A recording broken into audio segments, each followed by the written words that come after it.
ketika Paulus menggunakan kata soma, itu Paulus sedang berkata tubuh fisik kita. Dan itu berarti Paulus berkata gini, persembahkanlah tubuhmu. Dan kita tahu bahwa yang dimaksud dengan tubuh kita bukan hanya badan kita, tetapi seluruh totalitas hidup kita. Dan jika dikaitkan dengan Allah, maka kita bisa lihat di dalam Matius pasal yang ke-22 ayat yang ke-37. Ketika murid-murid bertanya, hukum apakah yang paling utama?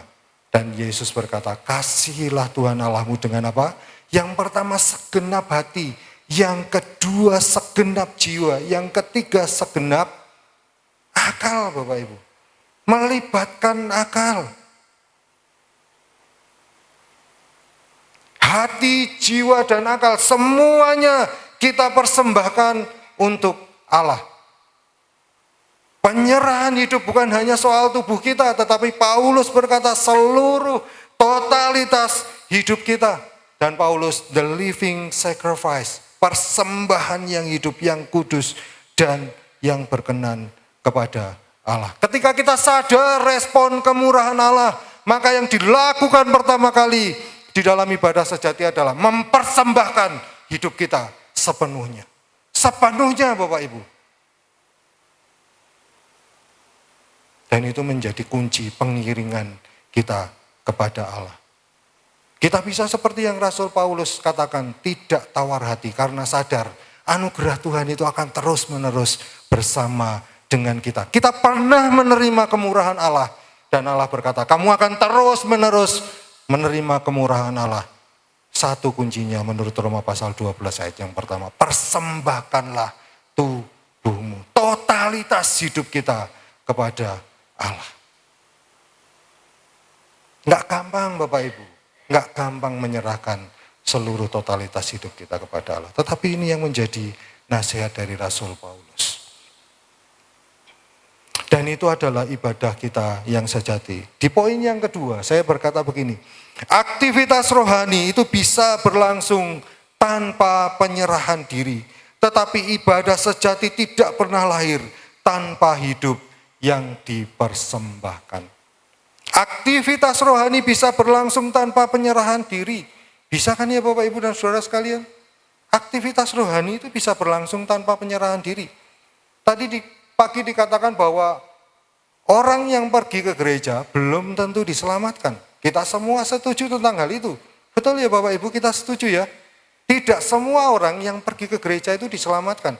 Karena apa? Karena ada syarat orang diselamatkan. Paulus di dalam Roma pasal 10 ayat yang ke-9 sampai yang ke-10, dia berkata bahwa ada orang yang pasti diselamatkan. Dua kata Paulus menggunakan di ayat yang ke-9 sampai yang ke-10. Dan itu menjadi jaminan buat setiap kita yang masih ragu dengan keselamatan kita. Di ayat yang ke-9 Paulus menutup dengan kata pasti diselamatkan. Di ayat yang ke-10 Paulus menutup dengan kata pasti diselamatkan. Tetapi kita mesti ingat bagian sebelumnya. Paulus berkata apa? Hati yang percaya dan mulut yang mengaku Yesus sebagai Tuhan dan Juru Selamat pasti diselamatkan. Ketika kita pergi ke gereja, benarkah kita pernah merenungkan dua hal ini? Apakah di dalam hati kita setelah sekian lama kita melayani, kita benar-benar masih mengaku Yesus sebagai Tuhan dan Juru Selamat melalui mulut kita dan hati yang percaya? Paulus menyampaikan hati yang percaya terkait dengan apa? Yang pertama, bahwa dia benar-benar pernah mati. Tidak gampang Bapak Ibu percaya dia pernah mati. Kita tidak pernah lihat Yesus mati. Peristiwanya 2000 tahun yang lalu. Tetapi kita diminta untuk percaya. Kita cuma pegang ayat yang ditulis dalam peristiwa Thomas. Berbahagialah orang yang tidak melihat namun percaya. Itu yang jadi pegangan kita. Kalau soal mati saja kita masih meragukan. Yang kedua Paulus berkata bukan hanya soal kematian. Tetapi percayakah kita bahwa dia benar-benar dibangkitkan. Ini jauh lebih tidak mudah lagi Bapak Ibu. Percaya ada orang yang dibangkitkan. Sedangkan selama ini kenyataannya yang kita lihat, orang yang sudah mati pasti tidak bangkit. Apakah Yesus dibangkitkan? Saya membaca sebuah buku yang ditulis oleh Marvin Pitt. Judulnya berjudul Crucified by Media. Di dalam buku itu dia berkata begini, berdiri kokohnya kekristenan atau runtuhnya kekristenan itu cuma karena satu hal, yaitu tentang kebangkitan Kristus. Hal-hal lain masih bisa kita perdebatkan, tetapi kalau menyangkut kebangkitan Kristus, kita mesti berkata bahwa keyakinan utama kita adalah Kristus dibangkitkan. Karena apa Bapak Ibu? Rasul Paulus di dalam 1 Korintus 15 ayat yang pertama sampai selanjutnya dia berkata apa? Andai kata di ayat yang ke-14, Kristus tidak dibangkitkan, maka lihat, maka sia-sia kepercayaan kita. Bapak Ibu, sia-sia kita menjadi orang percaya, sia-sia kita menjadi orang Kristen Bapak Ibu dan saudara sekalian. Tidak perlu, Paulus pun tidak akan percaya kepada Kristus kalau Kristus tidak dibangkitkan. Karena kita sama dengan mengatakan bahwa Alkitab tidak benar, kenapa kita harus percaya? Terus kemudian Paulus berkata yang kedua, sia-sia pemberitaan Injil yang kami lakukan. Dan yang ketiga, Paulus berkata sia-sia orang yang mati sebelum kita. Karena mereka tidak akan masuk di dalam kekekalan. Tetapi di ayat yang ke-20 Paulus menyampaikan dengan tegas, tetapi inilah yang benar, bahwa Kristus itu benar-benar dibangkitkan. Dan itu menjadi pegangan buat kita Bapak Ibu. Dan kita bisa yakin karena di dalam 1 Korintus pasal yang ke-15 di ayat yang ke-8 Paulus berkata, ada Yakobus, ada Petrus, ada 500 orang lebih yang memang menyaksikan Kristus yang bangkit, Kristus yang dibangkitkan. Dan salah satunya adalah Rasul Paulus. Dan tepat sekali ketika kita percaya apa yang dituliskan oleh Rasul Paulus. Karena dia termasuk salah satu saksi Bapak Ibu. Rugi kalau kita tidak percaya kepada Rasul Paulus.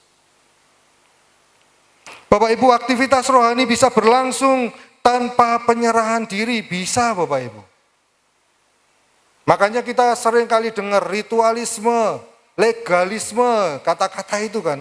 Dan itu merujuk pada sesuatu yang kita lakukan. Kelihatannya rohani tetapi sebenarnya tidak rohani.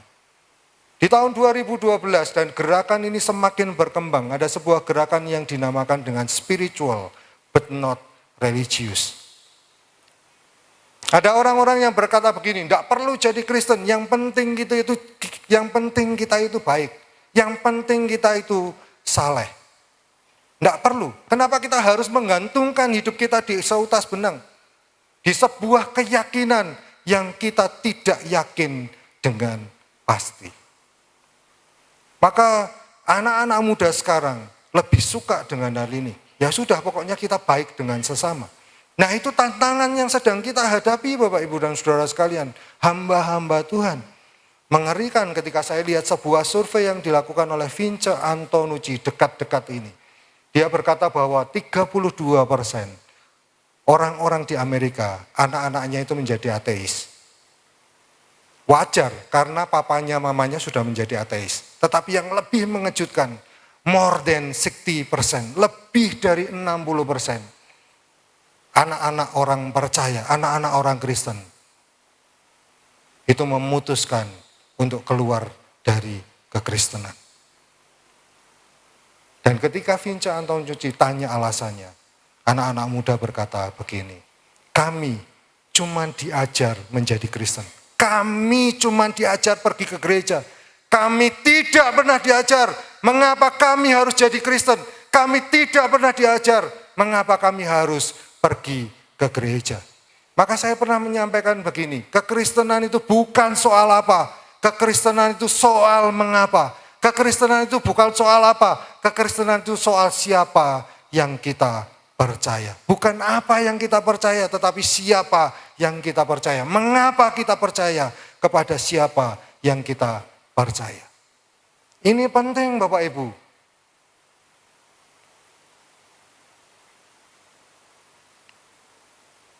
Kita bisa melakukan aktivitas rohani kita tanpa penyerahan diri. Di dalam Matius pasal 6 ayat yang ke-5 sampai dengan yang ke-8, Yesus menegur orang-orang yang berdoa pada waktu itu. Kita tentu tahu kisahnya. 1 sampai dengan yang ke-4, Yesus menegur tentang sedekah. 5 sampai yang ke-8, Yesus menegur tentang hal berdoa. Dan 2 hal yang disampaikan oleh Yesus. Mereka berdoa tetapi mereka punya motivasi yang salah. Mereka sengaja mengatur waktu mereka supaya mereka pada waktu tertentu, waktu orang ramai, mereka berdiri di perempatan-perempatan jalan. Atau mereka berdoa di sinagoge di jam-jam orang banyak pergi ke sinagoge. Lalu mereka berteriak-teriak, berdoa kepada Allah supaya mereka diperhatikan orang lain. Dan Allah berkata, mereka sudah mendapatkan upahnya. Upahnya apa? Upahnya adalah pujian dari orang lain. Tetapi sebaliknya Allah berkata, di hadapan Allah mereka tidak mendapatkan upah, Bapak Ibu. Dan Yesus berkata, aku yang tersembunyi akan memberi upah kepada yang tersembunyi. Bagi mereka yang masuk ke dalam kamar dan berdoa secara pribadi kepadaku. Ada beberapa orang yang berkata, loh enggak boleh ya doa komunal. Enggak lah, Yesus tidak berkata demikian. Yang kedua Bapak Ibu, bukan motivasi yang salah tapi konsep yang salah. Ada orang yang berpikir begini, semakin panjang doanya maka digunakan kata bertele-tele. Tidak ada bahasa Yunani yang bisa dipakai untuk hal itu. Bahasa Yunani cuma menggunakan kata bata logue. Dan itu kata yang cuma 1 kali dipakai di dalam Matius pasal yang ke-6. Dan artinya itu gini Bapak Ibu, bata. Orang enggak ngerti apa yang diucapkan. Enggak ngerti apa yang diucapkan, konsep yang salah dengan panjang doanya. Saya seringkali merasa minder Bapak Ibu karena enggak bisa doa panjang. Tapi Matius pasal 6 itu merupakan sebuah penghiburan bagi saya.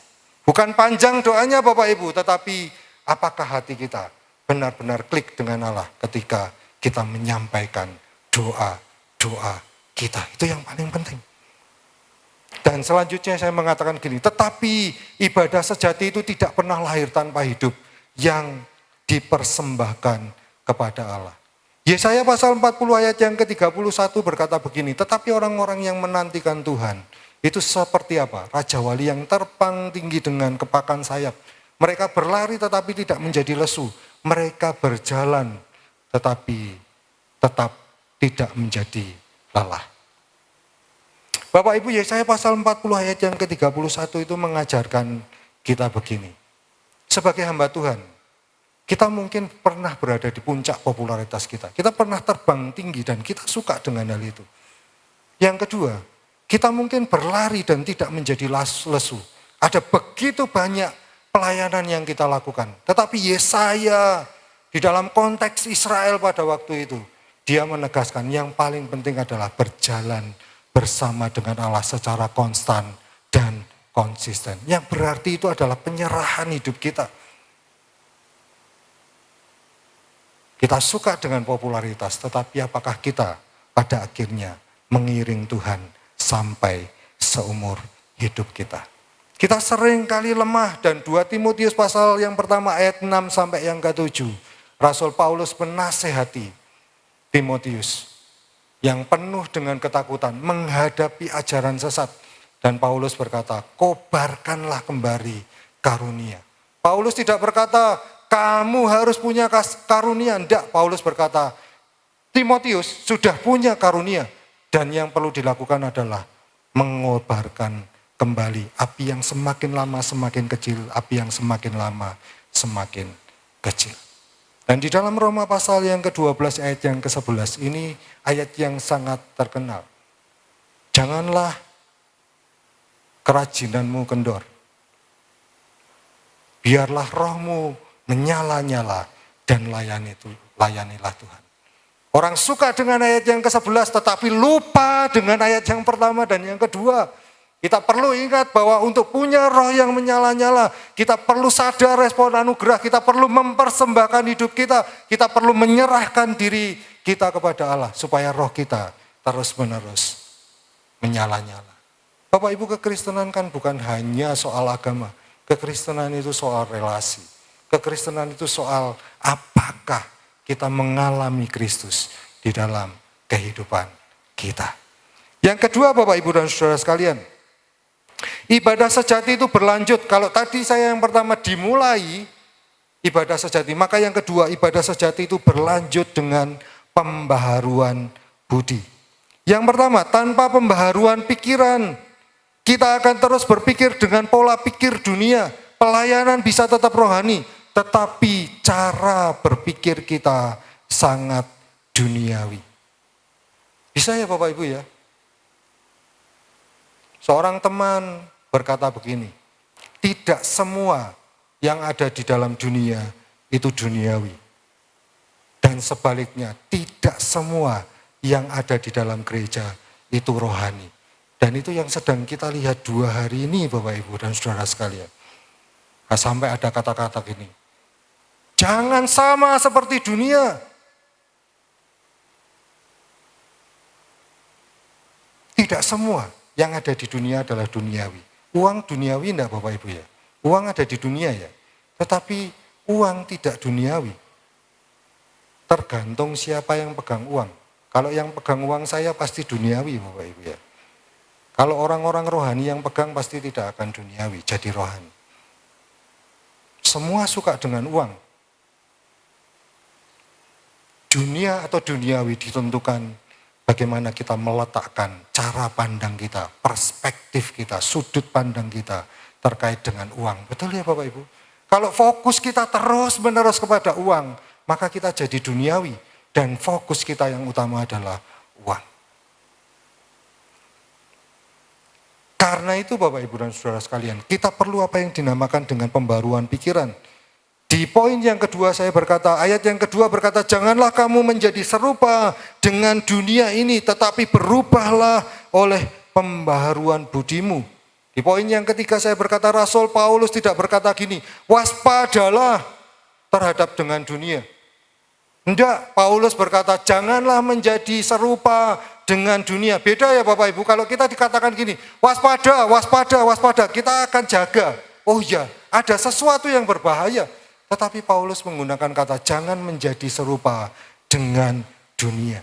Kata Yunani yang digunakan adalah skema. Ini agak susah Bapak Ibu ya. Maafkan jika saya sedikit salah. Tetapi intinya itu gini, menjadi serupa itu merupakan sebuah proses. Dan di dalam proses itu, kita ini tidak sadar kalau kita sedang dibawa dengan dunia.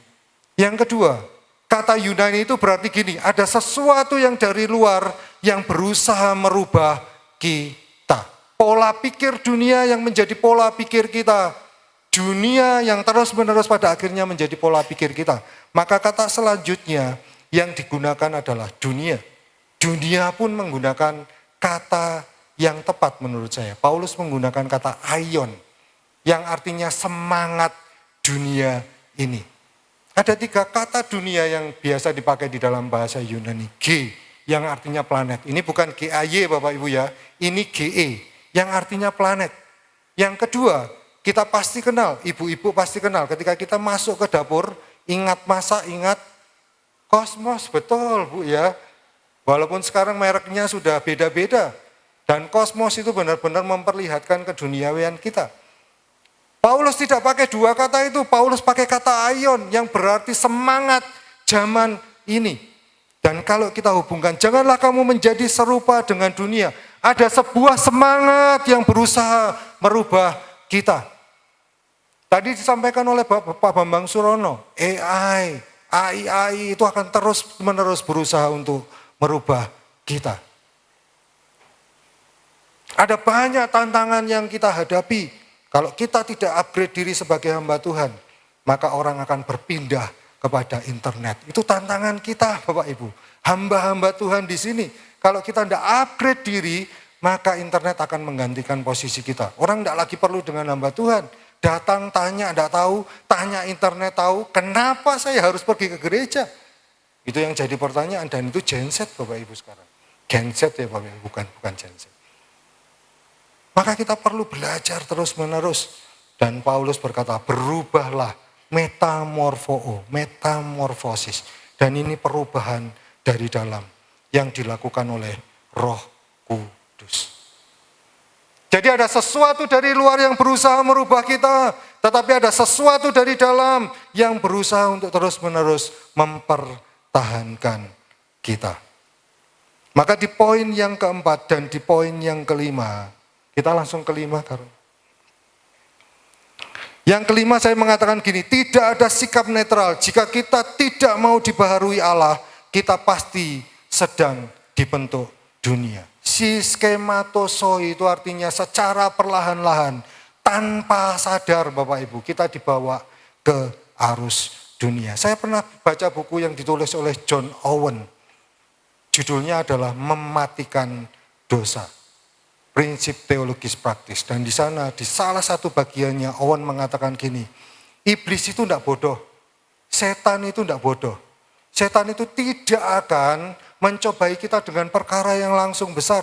Tetapi iblis itu akan mencobai kita dengan hal-hal kecil yang tidak kita sadari. Dia akan menunggu sampai kita bebal, lalu kemudian dia akan meningkatkan strateginya, dan pada akhirnya kita akan jatuh. Iblis tidak akan memberikan uang yang besar kepada kita langsung. Dia akan berikan kesempatan uang kecil, sehingga pada akhirnya nurani kita tumpul. Roh Kudus masih bekerja, tetapi kita kesampingkan suara Roh Kudus, dan kita lebih memilih pegang dengan kendali kita. Itu yang dikatakan John Owen di dalam bukunya Mematikan Dosa. Dan kita tahu betapa berbahayanya dunia yang kita sedang hadapi, semangat dari dunia ini. Dan Alkitab berkata tidak ada sikap netral. Matius 5 ayat 37 berkata, jika iya hendaklah kamu katakan iya, jika tidak hendaklah kamu katakan tidak. Ini mewakili jika kita tidak mau dibaharui oleh Allah, kita pasti akan dibentuk oleh dunia. Pilihannya cuma itu Bapak Ibu, tidak ada jalan tengah. Dan yang keenam, aktivitas rohani itu tidak selalu menghasilkan arah hidup yang rohani. Inilah sebabnya orang percaya bisa rohani secara aktivitas, tetapi duniawi secara cara hidup. Yang ketiga, yang terakhir Bapak Ibu, ibadah sejati itu nyata ketika hidup dipimpin oleh kehendak Allah. Jadi nasihatnya Rasul Paulus kalau Bapak Ibu dan Saudara lihat, yang pertama dimulai dengan sebuah kesadaran mempersembahkan hidup. Yang kedua Paulus berkata berlanjut dengan pembaharuan budi. Paulus berkata tentang budi, noos kata yang digunakan, yang berarti bukan hanya budi tetapi akal budi. Kalau cuman budi, orang seringkali berpikir hati, tetapi ini akal budi. Dan kita tahu bahwa sebenarnya pengenalan kepada Allah itu memerlukan rasio kita. Makanya Paulus selalu menggunakan kata mengenal, Kata mengenal itu ginosko, yang berarti ada unsur pengetahuan di dalamnya. Paulus saja berkata di dalam 2 Timotius pasal yang pertama ayat yang kedua, 12, dia berkata gini, karena aku tahu apa yang aku percaya. Bapak Ibu, kita di posisi itu tidak? Atau kita di posisi, aku tahu apa yang aku percaya. Cuman percayanya saja, tetapi kita tidak tahu apa yang kita percaya. Di sebuah gereja ketika saya melayani, Pak, tidak penting. Tahu banyak itu tidak penting, yang penting kita mengalami Kristus. Seorang ibu-ibu berkata kepada saya demikian, iya AI tidak apa-apa. Tapi bagaimana kita mengalami Kristus kalau kita tidak tahu tentang Kristus? Pengalaman itu penting, tetapi teori juga penting. Penggunaan rasio kita juga penting. Dan yang terakhir, saya akan menutup dengan ibadah sejati itu nyata ketika hidup kita dipimpin oleh kehendak Allah. Di ayat yang ke-12 dikatakan begini, sehingga kamu dapat membedakan manakah kehendak Allah, apa yang baik, yang berkenan kepada Allah dan yang sempurna. Kita pada akhirnya ya saudara, kalau hidup menyerahkan kepada Allah, kita dapat membedakan. Ada kata dokimaso di sana, yang berarti bukan hanya membedakan, tetapi menguji. Kita dapat menguji apa? Mana kehendak Allah, apa yang baik, yang berkenan kepada Allah, dan yang sempurna. Di ayat yang pertama, Paulus berkata, kalau kita mempersembahkan tubuh sebagai persembahan yang hidup, Paulus menambahkan dengan kata kudus. Dan kalau Bapak Ibu dan Saudara lihat di ayat yang pertama dan yang kedua, itu sebenarnya menjelaskan kekudusan itu seperti apa. Kekudusan itu yang pertama, Paulus berkata gini, kamu harus dikhususkan untuk Allah. Yang kedua Paulus berkata, dipisahkan dari dunia. Itu yang dimaksud dengan kekudusan. Dan memang di dalam bahasa Ibrani, kados, itu memang memiliki arti demikian. Set apart for God dan set apart from the world. Dikhususkan untuk Allah dan dipisahkan dari dunia. Dan demikian kita bisa membedakan apa yang menjadi kehendak Allah.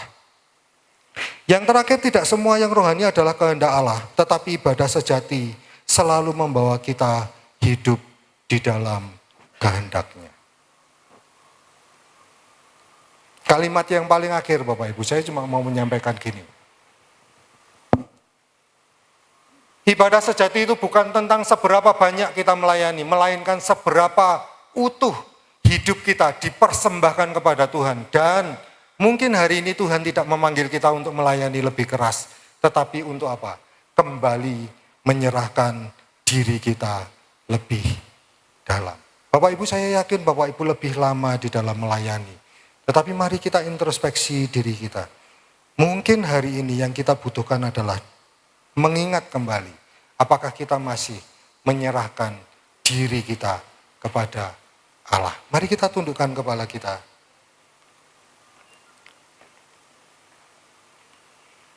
Nanti minta tolong Bapak Paul, Om Paul untuk berdoa ya Om Paul.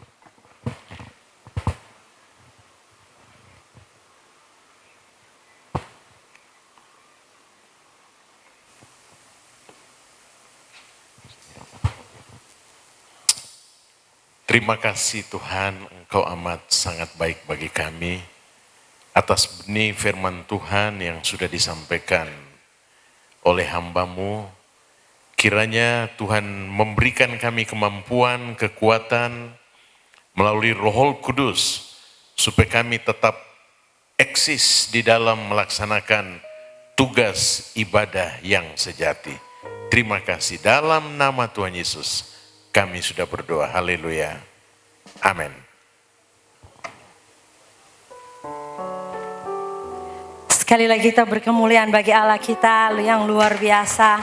Kita akan memberikan persembahan dan kita siapkan persembahan yang akan kita berikan untuk pekerjaan Tuhan. Mari bersama-sama kita berdoa. Bapa di dalam surga, terima kasih untuk berkat-Mu bagi kami semuanya. Terima kasih untuk kesempatan yang Tuhan berikan bagi kami, untuk kami boleh mempersembahkan apa yang sudah Tuhan berikan kepada kami. Biarlah Tuhan disenangkan, Tuhan berkenan atas persembahan kami. Amin.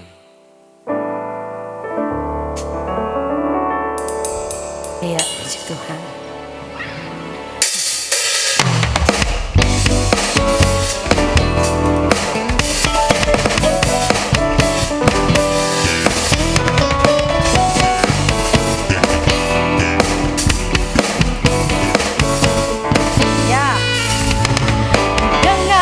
Panggil nama saya, dengar dia panggil namamu, dengar dia panggil nama saya.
Ibu Saudara boleh saya undang kita bangkit berdiri sekali lagi.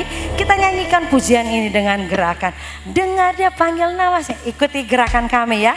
Kalau dengar dia panggil namamu, ditunjuk begini-begini semua. Putar badan. Ya, dengar dia panggil nama saya. Dengar dia panggil namamu. Dengar dia panggil nama saya. Juga dia panggil namamu. Lagi dengar, ya. Dengar dia panggil nama saya. Ya. Dengar dia panggil namamu. Mari dengar dia panggil nama saya. Juga dia panggil namamu. Ku jawab ya, ku jawab ya. Iya, iya. Ku jawab ya, iya. Ku jawab ya Tuhan. Ku jawab ya Tuhan. Ku jawab ya, iya, iya. Ku jawab ya, iya, iya. Ku jawab ya, iya, iya. Ku jawab ya Tuhan. Ku jawab ya Tuhan. Ku jawab ya, iya. Oh giranglah ya. Oh giranglah. Haleluya. Oh giranglah. Tuhan Yesus amat cinta pada saya. Oh giranglah. Oh giranglah. Oh giranglah. Haleluya. Oh giranglah. Amin. Tuhan Yesus amat cinta pada saya. Oh giranglah. Tuhan Yesus. Tuhan Yesus amat cinta pada saya. Oh giranglah. Sekali lagi. Tuhan Yesus amat cinta pada saya. Oh giranglah. Tuhan memberkati setiap persembahan yang sudah kita berikan. Silakan duduk Bapak Ibu Saudara. Baik, acara selanjutnya kita akan memberikan apresiasi untuk beberapa orang yang sudah ditunjuk. Tapi sebelumnya dipersilakan Bapak Ketua, Bapak Titi Gamaliel untuk memberikan sesuatu. Kenapa apresiasi ini diberikan dan bagaimana latar belakangnya. Silakan.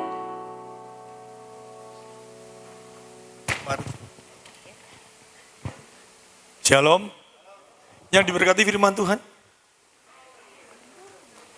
Satu kebenaran firman Tuhan yang sangat luar biasa yang diajarkan bagi kita. Ibadah sejati itu apa? Sungguh saya diberkati sekali. Dan malam hari ini jangan lemes. Nanti selesai ini kita keluar, ya ada sesuatu yang bisa membuat kita gak lemes. Kambing guling. Kok gak semangat masih lemes lagi? Kambing guling. Gulai kambing. Bakso. Sate marangi. Angsle, macam-macam. Jadi makanan di Tretes Raya itu kita pindah di sini semua. Dan satu hal yang sangat luar biasa, bahwa MD Jawa Timur ini bukan kali ini aja, tetapi sudah melakukan satu hal, yaitu apa? Memberikan apresiasi di mana kita bisa melihat. Dan bukan melalui saya saja, tetapi kita rapatkan bersama, kita doa bersama, siapa yang kiranya tahun ini menerima sesuatu, tanda terima kasih kami, karena beliau ini adalah orang-orang yang patut menjadi panutan bagi kita. Meskipun saya sudah umur 60 lebih ya, tapi saya rasa masa pelayanan saya dengan beliau yang nanti akan mendapat itu jauh lebih lama. Dan apa yang akan kami berikan kepada mereka ini benar-benar bukan dari 1-2 orang, kesepakatan kita bersama. Melalui apa? Bukan diundi, tetapi kita berdoa bersama. Dan nanti akan menjadi sesuatu yang sangat luar biasa, yaitu pada saat kita sepakat ingin memberikan kepada seseorang yang sangat kami kasihi, di mana beliau dalam keluarga ini mengalami satu goncangan yang sangat dahsyat sebetulnya ya. Orang tua daripada Pak Pritus Christian itu sakit. Kita tahu semua ya peristiwanya. Dan pada saat itu ada satu keinginan kami untuk memberikan sesuatu. Di mana pada tahun yang lalu kita berikan untuk Pak Petrus. Tiba-tiba ada satu gerakan karena apa? Tahun ini kita ingin memberikan kepada ibu-ibu. Ibu-ibu yang sudah menjadi berkat bagi orang banyak. Dan itu digerakkan oleh satu gerakan yang saya anggap sesuatu yang harus saya ceritakan. Diawali dengan pada waktu itu kan hari mendekati Imlek. Saya ingin sekali memberikan sesuatu kepada cucu saya yang perempuan. Tetapi sudah jadi satu kebiasaan setiap tahun kami ingin memberikan sebuah cenderamata tanda terima kasih kepada beberapa hamba Tuhan. Tapi tahun ini kok rasanya saya nggak mau. Kok berat sekali. Soalannya bukan harga emasnya naik ya. Tapi kok rasanya enggak deh. Tapi yang lebih aneh lagi pada waktu saya mulai digerakkan Tuhan dan saya ingin memberikan untuk cucu saya. Itu rasanya loh ya. Tuhan itu ngomong, untuk cucumu kok gak apa-apa. Ini untuk anakku juga. Itu saya gak bisa nolak, saya ngomong dengan teman-teman, bagaimana kalau kita kasih. Lalu kita buat sesuatu, kita urunan. Kita buat untuk orang yang mengasihi Tuhan. Dan orang-orang yang terpilih nanti adalah orang-orang yang mengasihi Tuhan. Amin. Bukan karena apa, tetapi ini satu hal yang indah. Dan yang lebih luar biasa sekali, nanti kita bisa lihat videotron, profil mereka, dan yang terutama saat kita akan memberikan kepada istrinya almarhum Pak Petrus Christian, itu beliau pada waktu kita rapat, beliau masih ada, Pak Petrus itu. Bahkan sempat ngomong-ngomong sama saya ngomong, Pak Petrus, kamu harus sembuh, ikut rakerda dulu ya, ojo lemes-lemes, ayo makan obat. Dia ngomong, iya Pak Titi pasti. Besok paginya, Ibu Kesia itu telepon saya, Pak Titi, telepon Pak Petrus. Pak Petrus itu udah dijak ngomong sama siapapun juga gak mau nurut. Nah sama Pak Titi dia itu takut mesti nurut katanya. Oke Bu, nanti kalau sampai ke rumah sakit, Ibu telepon nanti saya akan ngomong dengan Pak Petrus. Iya Ti, dia ngomong kayak gitu. Hampir 1 jam, tiba-tiba dia telepon saya, suaranya nangis, saya kaget. Hati saya gak enak, kenapa ini? Dia ngomong, Pak Petrus jantungnya berhenti. Loh, terus apa ini? Aku ngomong, jantungnya berhenti Ti, tolong doain Ti.